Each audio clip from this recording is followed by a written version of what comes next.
नमस्कार मित्रों, नमः संस्कृताय। मैं संजय शर्मा, संस्कृत अध्यापक, मेरे YouTube चैनल पर आप सभी का हार्दिक स्वागत करता हूँ। मित्रों, कल पहले वाला जो वीडियो मैंने बनाया था उसमें संस्कृत पद कैसे बनता है, उसमें कौन सी धातु होती है, कौन सा प्रत्यय होता है, किसका आगम होता है, उसका अर्थ क्या होता है, इस बारे में मैंने आपको बताया था। फिर मैंने आपको ये बताया था कि संस्कृत में वर्ण कितने होते हैं, पाणिनि के अनुसार वर्णों की संख्या कितनी होती है। उसको अपन अलग डिटेल से पढ़ेंगे पाणिनि वाले को, लेकिन अभी सामान्य वर्ण विचार चल रहा है। फिर मैंने आपको ये भी बताया था कि वर्ण के दो भेद होते हैं, एक स्वर होता है, दूसरा व्यंजन होता है। स्वर से संबंधित जो प्रश्न थे उनके बारे में अपन मित्रों चर्चा की थी। आज अपन पढ़ेंगे स्वर के भेद।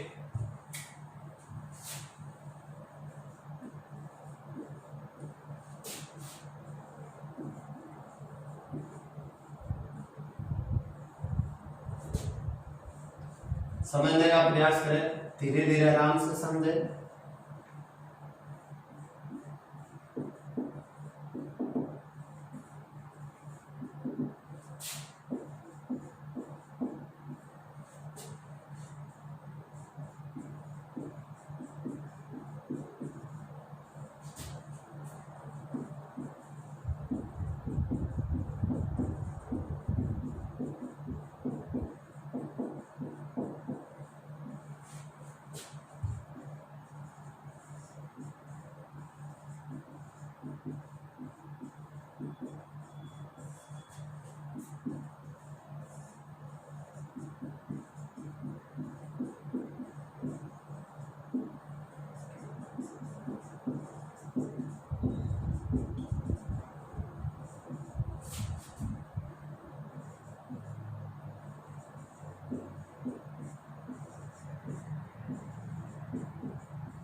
एक बात समझने का प्रयास करें मित्रों, स्वर से कति विधा अर्थात स्वर कितने प्रकार का होता है।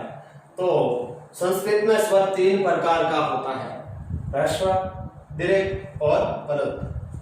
ह्रस्व एक मात्रिक होता है, अर्थात कहने का तात्पर्य वह वर्ण जिसका उच्चारण करते समय एक मात्रा का समय लगे ह्रस्व कहलाता है।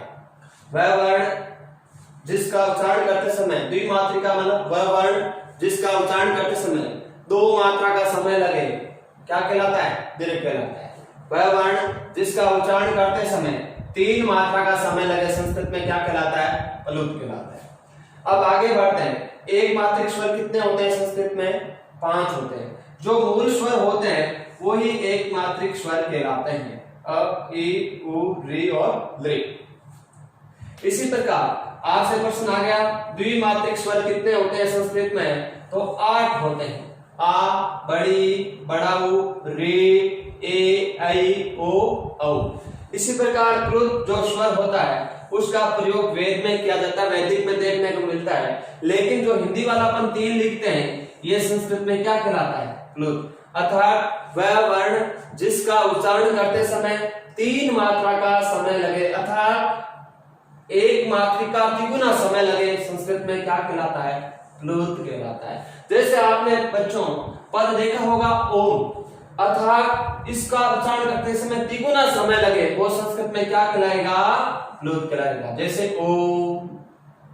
ठीक है बच्चों, तो कॉम्पिटिशन प्रश्न आ गया, प्रश्न को समझने का प्रयास करें। प्रश्न बड़ा सरल आता है। स्वर से कति भेदा संति, स्वर के कितने भेद होते हैं? तो त्रय भेदा संति, कितने भेद होते हैं? 3। फिर आपसे पूछा जाएगा एक मात्रिक स्वर कति भवन्ति, कितने होते हैं? 5। द्विमात्रिक स्वर कति भवन्ति? 8। ठीक है। त्रिमात्रिक स्वर कति भवन्ति, त्रिमात्रिक स्वर कितने होते हैं? तो इनका प्रयोग होता है प्लुत कहलाता है संस्कृत में, लेकिन इनका प्रयोग में आपको अलग से सामान्य जो अपन प्रक्रिया प्रयोग करते हैं व्याकरण में उसमें इसका प्रयोग नहीं होता, वैदिक में इसका प्रयोग होता है। तो इसको मैं आपको जो वैदिक प्रक्रिया आपको समझाऊंगा पाणिनि वर्ण विचार, उसमें प्लुत अलग से बताऊंगा। ठीक है, स्क्रीनशॉट ले लीजिए, फिर आगे बढ़ते हैं बच्चों।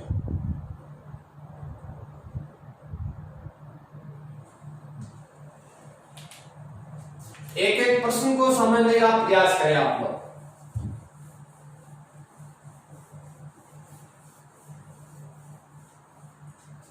सामान्य वर्ण विचार चल रहा है अपना, तो मैंने आपको सामान्य वर्ण विचार में स्वर से संबंधित जितने भी प्रश्न आते हैं वो समझाने का पूरा प्रयास किया है। अब अपन आगे स्वर की बात पढ़ते हैं। व्यंजन परिभाषा में मैंने आपको ये बताने का प्रयास किया था कि वह वर्ण जिसका उच्चारण स्वरों की सहायता से होते हैं क्या कहलाते हैं? व्यंजन। और व्यंजन संस्कृत में कितने होते हैं? 33।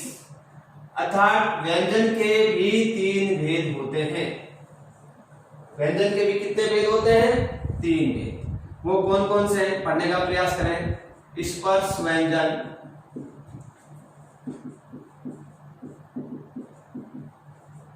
अंतस्थ व्यंजन और ऊष्म व्यंजन। कवादियों आवासानाम स्पर्शा के से लेकर मैं तक सभी वर्ण स्पर्श कहलाते हैं। ये कितने होते हैं? 25 होते हैं।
एक बार व्यंजन को समझने का पुनः प्रयास कीजिएगा।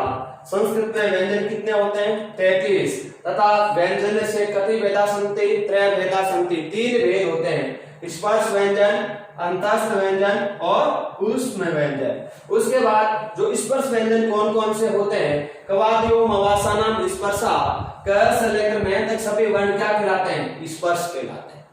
बच्चों संस्कृत में 5 वर्ग होते हैं। क वर्ग, च वर्ग, ट वर्ग, त वर्ग और प वर्ग। हर वर्ग में 5-5 वर्ण होते हैं। तो देखो क, ख, ग, घ, इस प्रकार ये टोटल कुल मिला के कितने हुए? कैसे लेकर मैं तक गिन लो आप, 25 वर्ण। अर्थात ये सभी वर्ण क्या कहलाते हैं? संस्कृत में स्पर्श वर्ण कहलाते हैं। ये रीट में प्रश्न पूछा गया है, स्पर्श वर्ण कति संति, अर्थात स्पर्श वर्ण कितने होते हैं? स्पर्श वर्ण कितने होते हैं? कितने होते हैं? 25। पंचविंशति स्पर्श वर्णा संति, 25 होते हैं। ठीक है।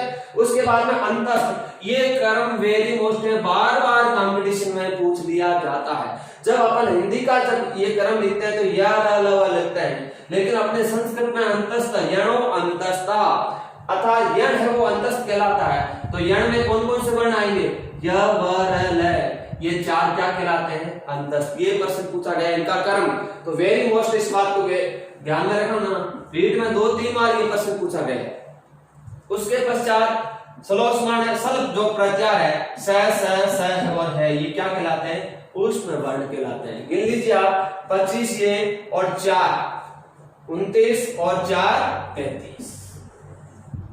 इस प्रकार व्यंजन से संबंधित प्रश्न कंपटीशन में पूछा जाता है। साथियों एक बार पुनः समझने का प्रयास करें। संस्कृत में व्यंजन 33 होते हैं और तथा व्यंजन के 3 भेद होते हैं, स्पर्श व्यंजन, अंतस्थ व्यंजन और ऊष्म व्यंजन। कवादियों मवासानाम स्पर्शा के से लेकर मैं तक सभी वर्ण स्पर्श कहलाते हैं। य, व, र, ल अंतस्थ कहलाते हैं और स और है क्या कहलाते हैं? ऊष्म व्यंजन कहलाते हैं। स्क्रीनशॉट ले लीजिए, फिर आगे बढ़ते हैं।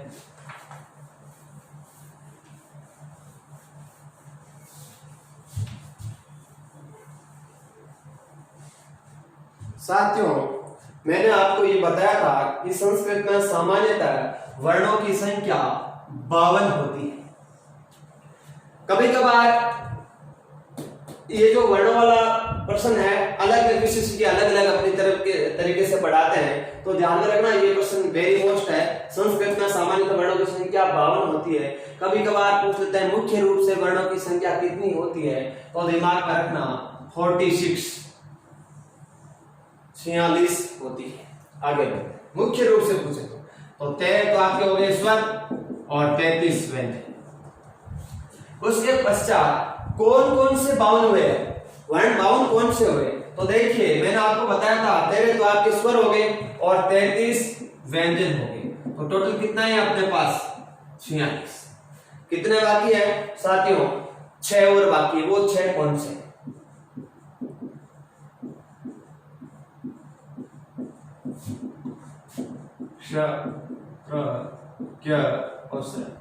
कंपटीशन में पूछ दिया जाता है वर्णों का निर्माण किन वर्णों से मिलकर होता है।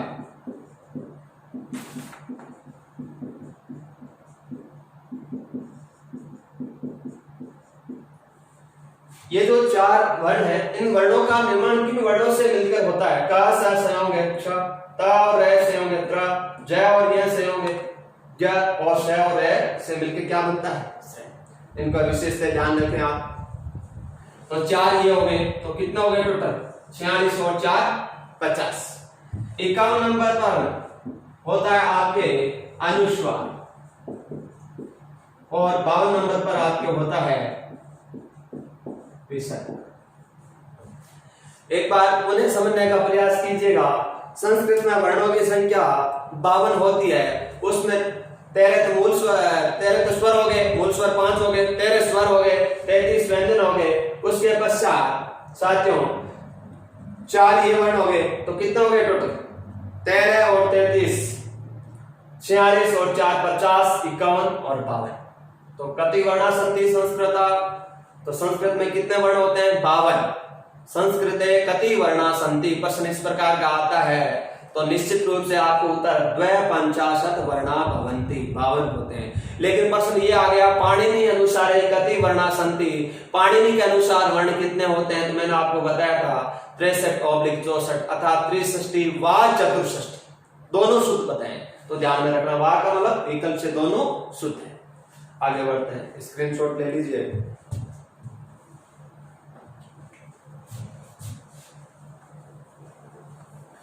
मेरे इस वीडियो को ज्यादा से ज्यादा शेयर करें एंड सब्सक्राइब कराएं ज्यादा से ज्यादा मित्रों।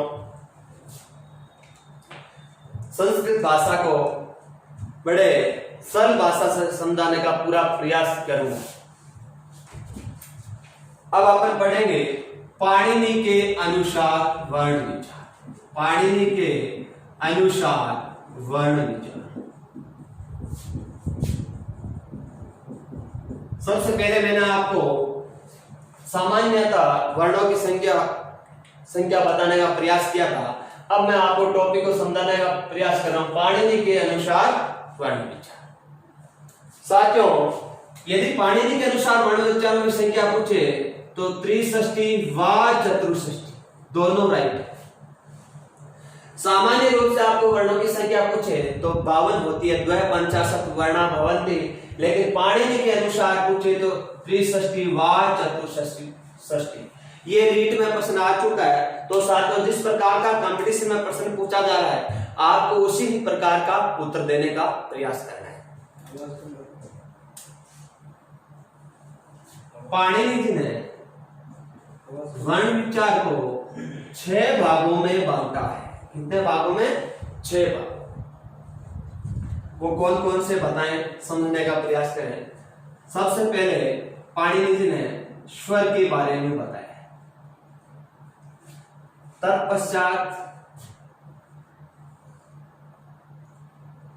स्पर्श वर्ण,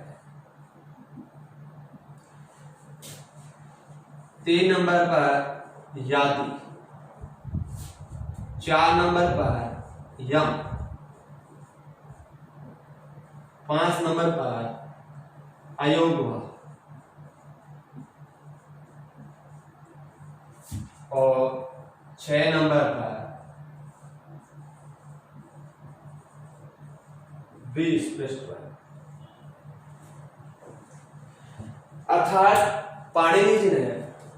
विचार को 6 भागों में बांटा है। तो साथियों, ये जो वर्ण विचार है ये पाणिनीय शिक्षा का ग्रंथ का है, तो थोड़ा सा समझने का प्रयास कीजिएगा। ये भी प्रश्न पूछा जा सकता है, क्योंकि संस्कृत 2 प्रकार की होती है, वैदिक और लौकिक। अर्थात पाणिनि जी ने अपना जब ग्रंथ लिखा अष्टाध्यायी, उसके पश्चात जो संस्कृत था, उसके पश्चात वाला जो संस्कृत है वो तो आपके लौकिक कहलाएगा, उससे पहले है वो वैदिक संस्कृत कहलाएगा। तो थोड़ा सा साथियों समझने का प्रयास कीजिएगा। इसी प्रकार आपसे ये पूछे कि वैदिक वर्ण कितने होते हैं, तो ये वैदिक वर्ण ही अपने पढ़ रहे हैं जो पाणिनि जी ने लिखे, पाणिनि शिक्षा। तो पाणिनि के अनुसार वर्णों की संख्या 63/64, इसको 6 भागों में बांटा है। इन एक को समझने का पूरा प्रयास करना। ये प्रश्न तो आ चुका है कंपटीशन में कि पाणिनि अनुसार कति वर्णा सन्ति, पाणिनि के अनुसार वर्णों की संख्या कितनी होती है, तो 63/64 अर्थात 63 व 64। पाणिनि जी ने वर्ण विचार को 2 भागों में बांटा है। पाणिनि जी ने वर्ण विचार को 6 भागों में बांटा है। सॉरी, जो 6 भाग है कौन कौन से हैं? स्वर, स्पर्श, यादि, यम, अयोगवा और स्पृष्टवर। ये 6 वर्ण के भेद है पाणिनि के अनुसार। इनको एक एक को अपन पढ़ेंगे। अब देखिए, पाणिनि जी ने स्वरों की संख्या 21/22 दोनों ही बताई। पाणिनि जी ने स्वर कितने बताए? 21/22। स्वर से संबंधित 5 प्रश्न हो गए। ध्यान में रखें, मूल स्वरा कति भवन्ति, मूल स्वर कितने होते हैं? तो मैंने साथियों आपको बताया था मूल स्वर कितने होते हैं? 5। उसके पश्चात 2 नंबर पे प्रश्न मैंने आपको बताया था, लघु सिद्धांत कौमुद्या अनुसार कति स्वरा सन्ति। लघु सिद्धांत कौमुदी जो पुस्तक है उसके अनुसार स्वरों की संख्या कितनी होती है? 9 अचेश्वरा। 3 नंबर प्रश्न मैंने आपको ये बताने का प्रयास किया था, संस्कृत में स्वरों की संख्या 13 कितनी होती है? 13 होती है। उसके पश्चात मैंने 4 नंबर पर स्वर से संबंधित आपको एक प्रश्न बताया था, विशिष्ट स्वर कितने होते हैं? 14 भवन्ति। कितने होते हैं? 14 होते हैं। उसके पश्चात 5वां प्रश्न फिर स्वर से संबंधित आ रहा है कि पाणिनि अनुसार कति स्वरा सन्ति, तो कितने हो गए? 21/22। 1 विशति व 2 विशति।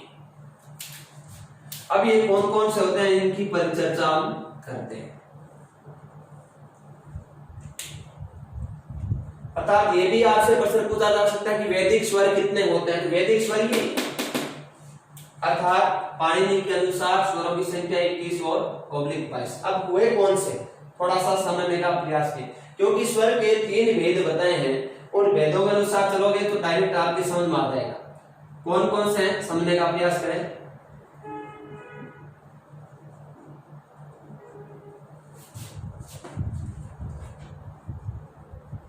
बड़ी ई, छोटा ऊ, बड़ा ऊ, उपलुत,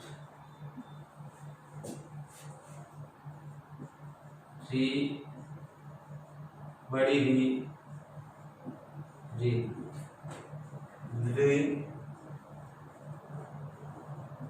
लुत,